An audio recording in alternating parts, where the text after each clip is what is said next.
Darling Prabhas Salaar cinema దెబ్బకు box office పునాదులు కదలడం గ్యారంటీ అని చెప్పాలి. మాస్ మూవీ అందున ప్రశాంత నీళ్లు తీయడం దీనికి చాలా ప్లస్ కాబోతున్నాయి. దీంతో తొలి రోజు వసూలు దద్దరిల్లిపోవడం పక్క. సరే సినిమా టాక్ ఏంటనేది పక్కన పెడితే సలార్ సినిమా కోసం నటీనటులు తీసుకున్న రెమ్యునరేషన్ కూడా ఇప్పుడు ఆ టాపిక్ అయిపోయింది. కేజీఎఫ్ లాంటి సినిమాతో దేశం మొత్తం తన వైపు చూసేలా చేసిన డైరెక్టర్ ప్రశాంత్ నీల్ ప్రభాస్ తో ఓవర్ మాస్ సినిమా తీశాడని చెప్పాలి. అదే సలార్ సినిమా. అనౌన్స్మెంట్ వచ్చిన దగ్గర నుంచి ఈ సినిమాపై హైప్ మామూలుగా లేదు.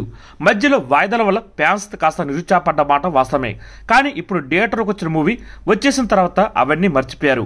ప్రభాస్ మాస్ సీన్స్ ని ఫుల్ గా ఎంజాయ్ చేస్తున్నారు ఫ్యాన్స్.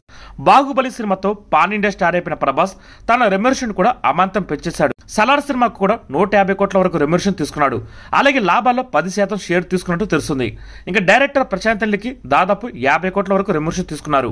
అలాగే శృతి హాసన్కి 8 కోట్లు, పృథ్వీరాజ్కి 4 కోట్లు, జగత్ బాబుకి 4 కోట్ల రెమ్యునరేషన్ అందుకున్నట్టు తెలుస్తుంది.